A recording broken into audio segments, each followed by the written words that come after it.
Between Sisters crew do not subscribe to the notion that all Trump supporters are racist, are dumb, are ignorant, or anything like that. But what we do subscribe to is that if you're willing to overlook all these things, that's it. Then maybe you need to check what's in here. Mm-hmm. That's all we say. Check your battery, as y'all say. And I think check your battery, as y'all say. Praising Trump or going to heaven. I'm going to heaven. They says, what profits a man to gain the whole world and lose his soul? Oh, that's right. But some people ain't get that memo yet. Some people are still trying to gain the world. Yeah. And a soulless, you walking around dead inside. And you know what? Maybe that's our problem. Maybe we got too much standards. Maybe we need to lower our standards.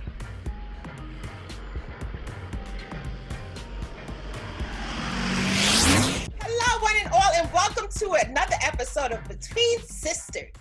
Today is nothing but hot topics.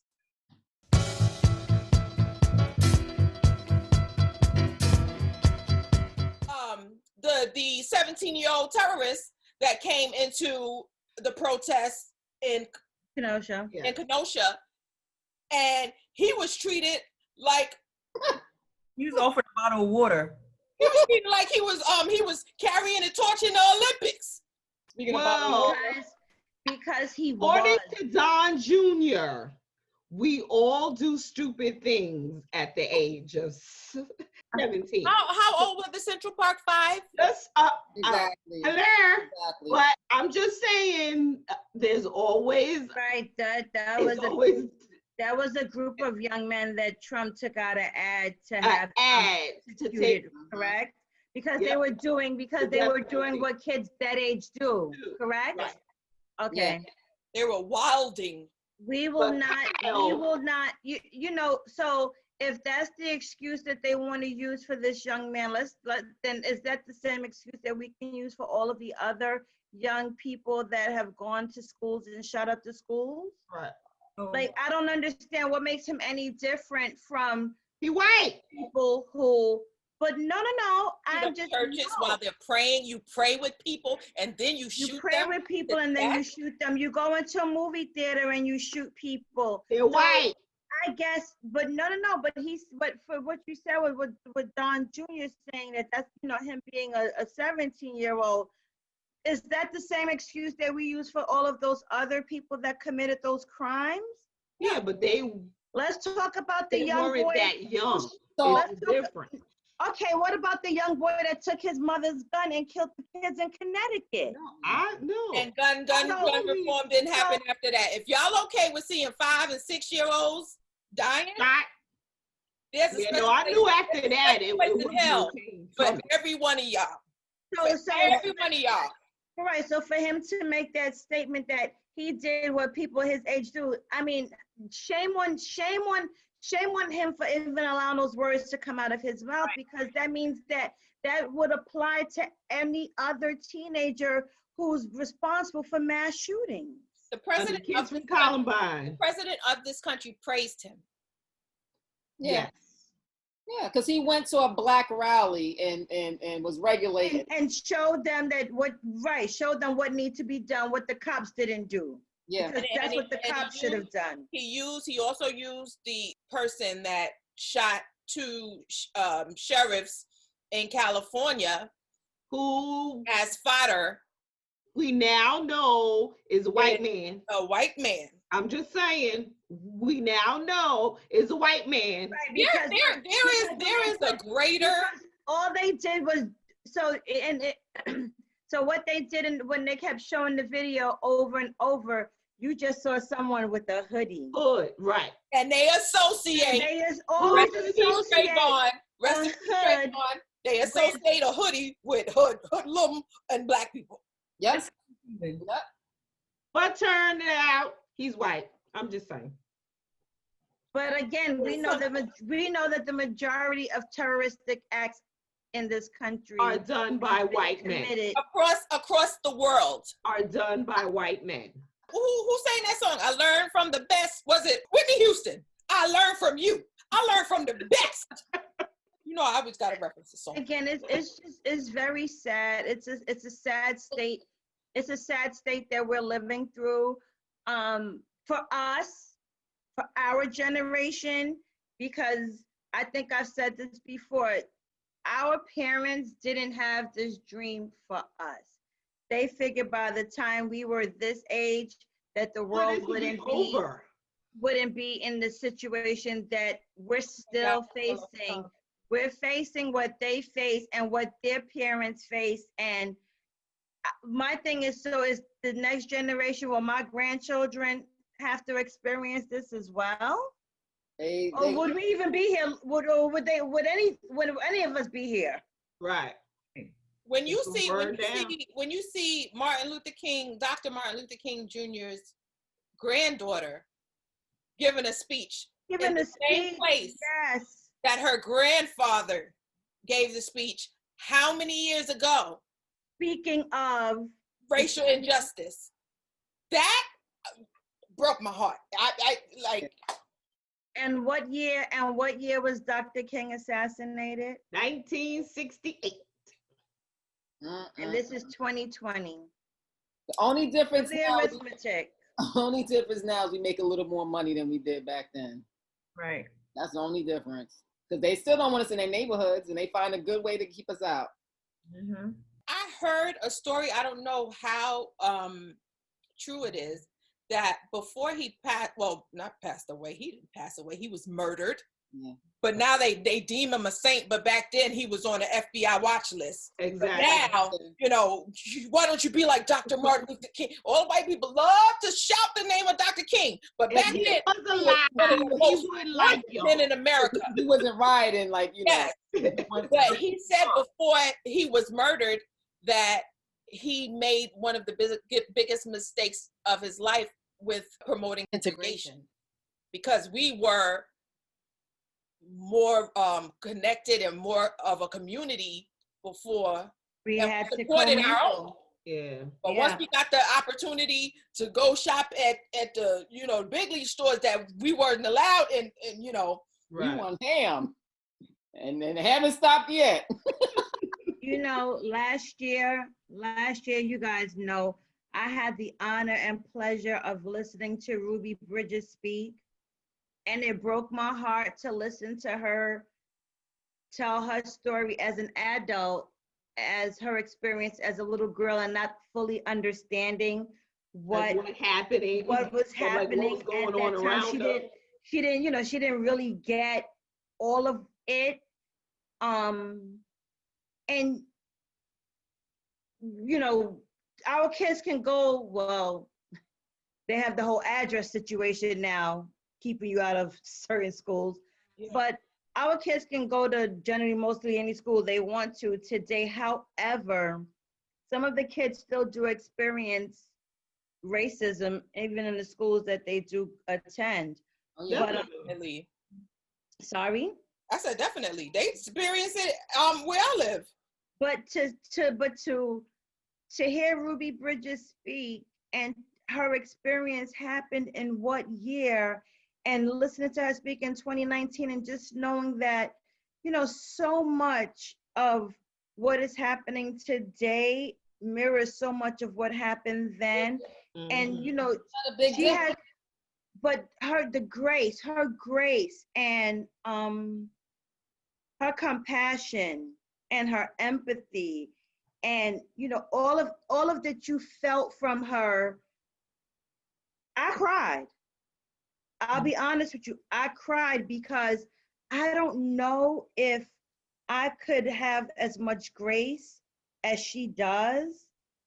It's a different type of that's why when I be hearing some of the or seeing some posts on social media, and I see some of the younger generation saying, "I'm not my ancestors, I'll whoop your ass," or all this stuff, and I'm just like, don't you ever never had grace or disrespect. You would not never had a hose.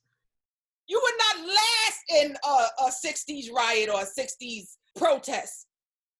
Yeah. Would you want your head bashed in? Like the late great? Yeah, it's so disrespectful. You know, could they withstand sitting in the Woolworth cafeteria and have people, you know, coffee, spitting on them, things to them? I'll be honest with you. I say it all the time. This generation, they're not built as tough and as strong.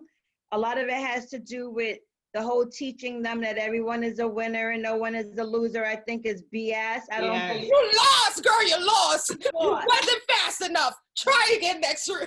Everyone does not get a medal. Right. And we have to stop teaching that to these kids, that everyone's entitled to know. You need to you lost. It's okay. Because then you understand. You need to train harder next year. You learn, work harder, train harder, and you also win next learn. time.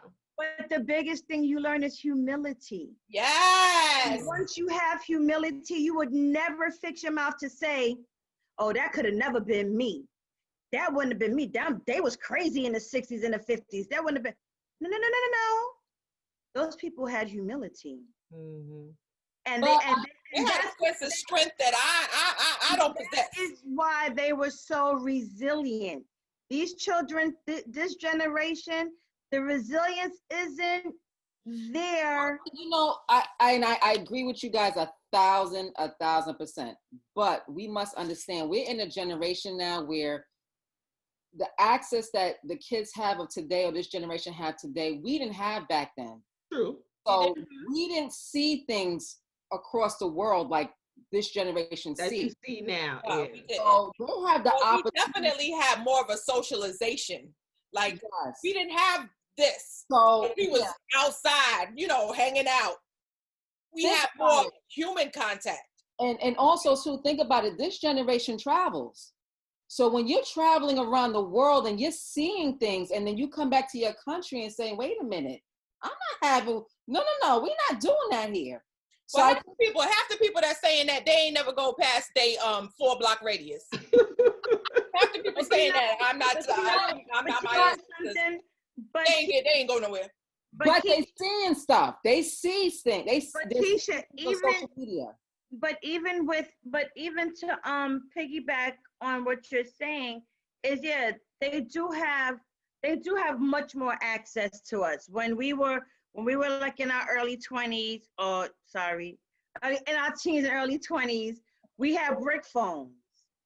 Mm-hmm. We graduated to the flip phone. Yeah. And on the brick phone, there was no sending pictures. No. You know, on the flip phone, only people that had brick phones were people that were doing stuff. My baby father wasn't doing. But wait, I had mentioned in one of our other conversations before, Paul Mooney. I love that man because everybody want to be a nigga, but don't want to be a nigga. But don't want to be a nigga. Paul Mooney, when you watch Paul Mooney, he makes his audience, even the black people, he make them uncomfortable because he's raw and he just say whatever. You've seen people get up. He ain't really mainstream because they can't take him.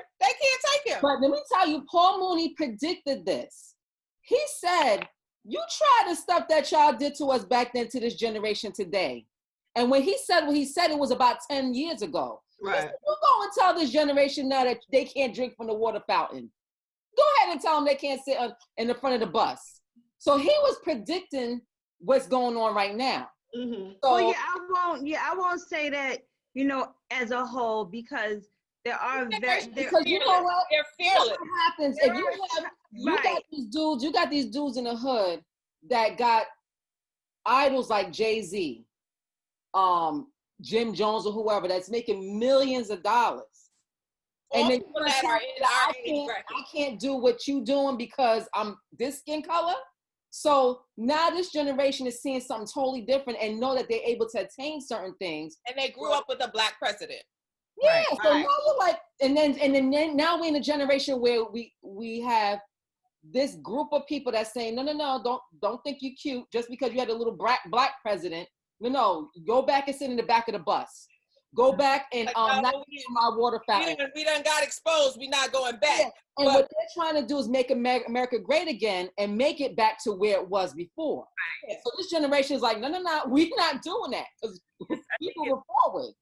Right. I think it's more of that because like I I appreciate my ancestors and everything, but it's just like now, if they say, oh, we wouldn't be able to take what they did back then, it's just like you got to remember they had the whole slave mentality. Nowadays, it's just like, you're not going to tell me what to do and not get a ass whooping at the end of the day.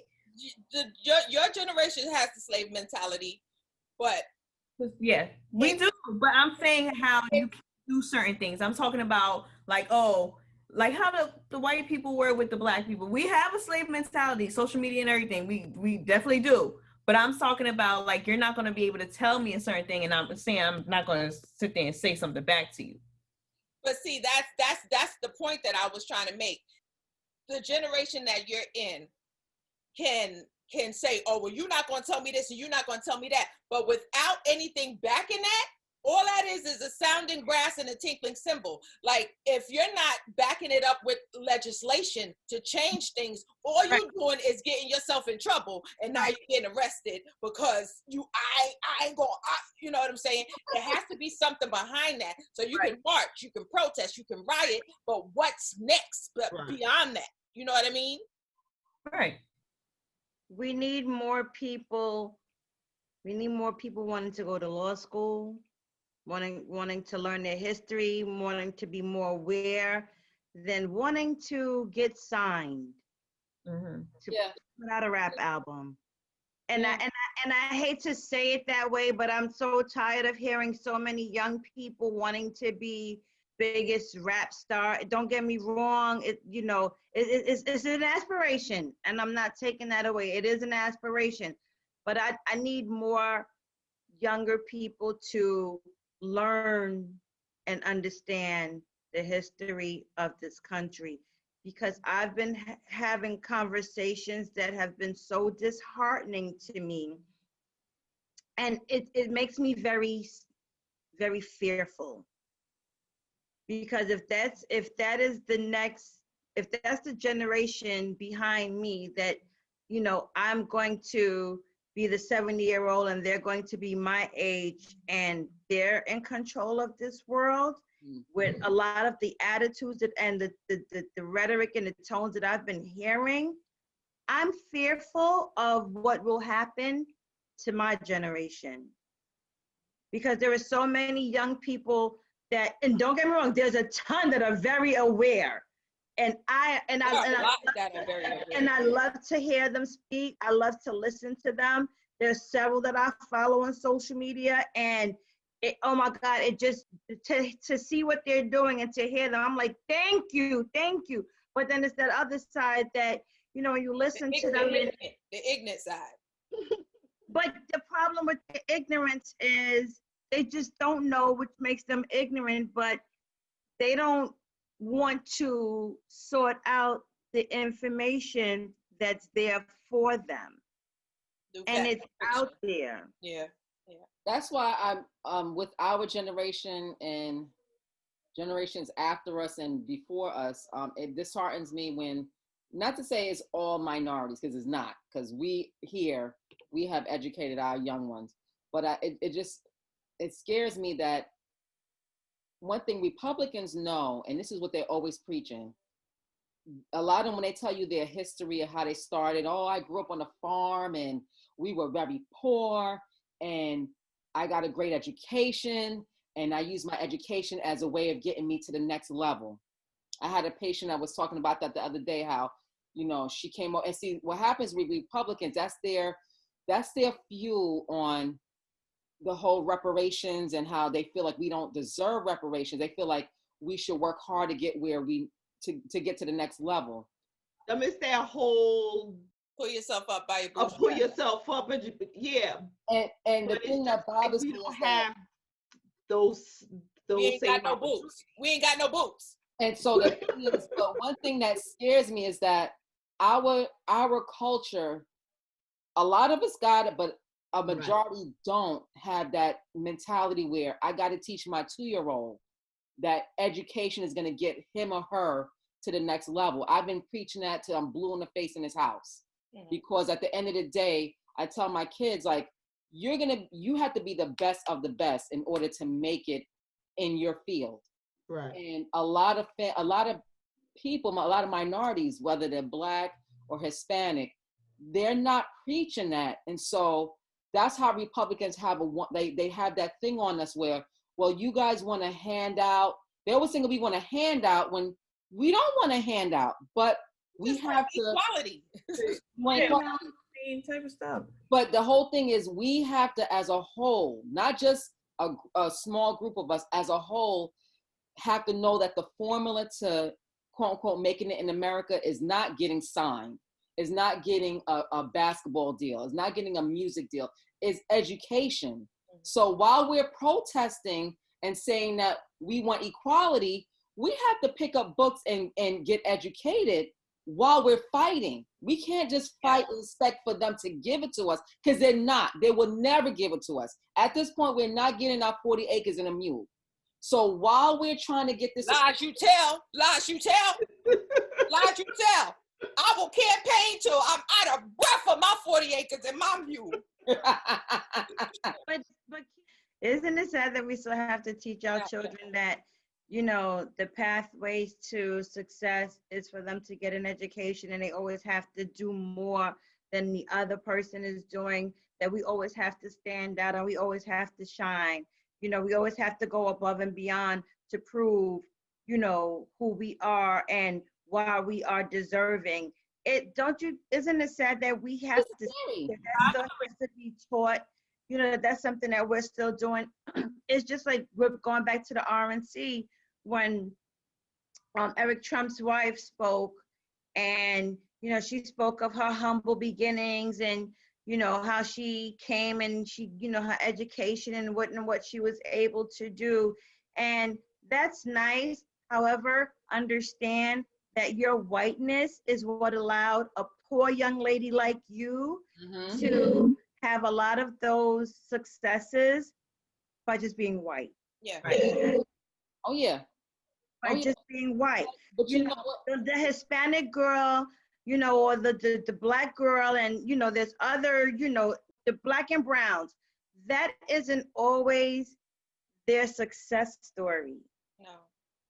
Just by, you know what?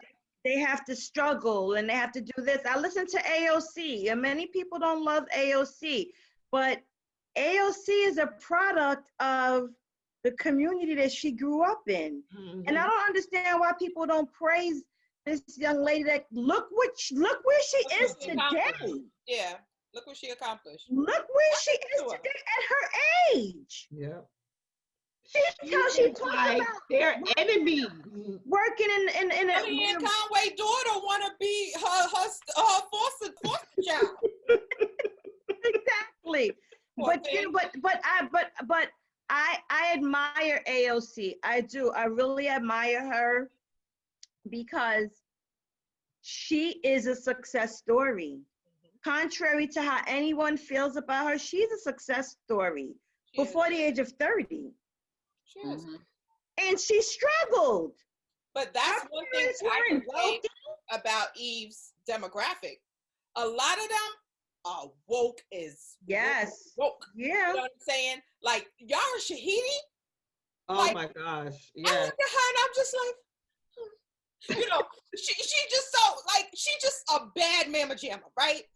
You know, and even though Cardi B is very sexually explicit, she's about the life, and she's walking the walk and talking the talk as well. Oh, yes. Yeah. So like Miss Cardi B, we're speaking of Cardi B. She may not be the most eloquent, right, but at least she is trying, and she's trying to reach out to her base, her fan base, to speak to them in a way that they will understand why we need to vote, why you should pay attention. You know, we know that she was a big Bernie supporter. Yes, she interviewed him and everything. Yeah. You know, and has 75.5 million followers. How many? 75.5 on Instagram. Let's just think about that. Let's just think about her 75.5 million followers that listen to her speak of the importance of filling out the census. Oh yeah, Understanding why you need to fill out the census and what a difference it makes when your community is accounted for. Right. Because we always complain about what's missing in our communities, and we wish that there were more programs for the kids to be involved. If her 75.5 million listen to her and they're of age or can tell their parents, Ma, you need to fill out the census. Ma, did you fill out the census? Just think. Thank you, Cardi B. She's doing her job. Yeah. She is using her platform. And I don't care, you want to talk about why would I listen to the WAP girl tell me what to do? Why wouldn't you? When you listen to her talk about her WAP, right? when you learn the words, wow. She's telling you to do something positive for your community. Why wouldn't you listen to her? If you listen to Trump, if you don't do it now, you can listen to anybody. Right. If you don't do the census now, you gotta wait 10 more years before to they not do it get your community accounted for. Do you realize how much can happen in 10 years? A whole lot. We don't went from a Class Act in the White House to a Trash Act. Isn't it? Find it odd that we this is book number what on this president? How many people from his administration have come out and written tell-alls? How many books were written about Obama? I don't remember. Cue the Jeopardy music.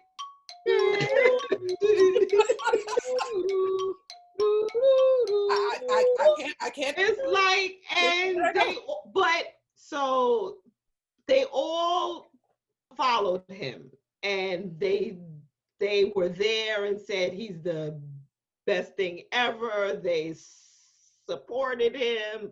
They did everything he asked, and then they leave, and it's just like, I don't know, a spell was over me. I don't understand like why I did them. And I'm just like, I can't go with you now. After you stood there and was like, he's the best thing. And defended him of our country. And it's just like, come on, I can't believe you now. Kellyanne Conway lost her family. she lost her daughter publicly. Was like, I don't want you or my dad. Exactly. AOC, adopt me, please. Like, we can laugh about it, it's but sad. When you really hone in and think about it, what was that household like? It was toxic. It was as toxic as toxic gets. And that's why at the RNC, I was hoping that when Kellyanne Conway came out with her Trump blowout, that she had, her hair was full. She was full. But I was praying. I was like, Kellyanne, please take one for the team and say, this administration destroyed my family. Say something. Show your daughter that you're not. She wasn't going to do that. But she did not. She wasn't going to do that. Like, we gotta really be open-minded. Like, we don't know if Trump has that much power over people. You can only imagine behind closed doors. Right. Oh yeah. Yeah. Oh yeah. Yeah, that's in people. Sarah Huckabee Sanders. Oh God. She's promoting her book now, but she's in favor of the current administration, and she's still defending them. Yeah. And look what's happening. Look at all of the riots that's happening. And Sunny Hostin shut her down. She was like, "Hey, this is nothing to watch." When I listen to these people, it goes back to that guy who said, remember the man who says, look what happened during 9/11. Where was Obama? And it's just like, in office, lady. Obama wasn't in office. Wasn't president. But it just makes you think of, this is how much people would hate to admit to the fact that this man is not doing a great job. They rather put out this disclaimer. Let me put out this disclaimer. Okay, disclaimer. We, as the Between Sisters crew, do not subscribe to the notion that all Trump supporters are racist, are dumb, are ignorant, or anything like that. But what we do subscribe to is that if you're willing to overlook all these things, that's it.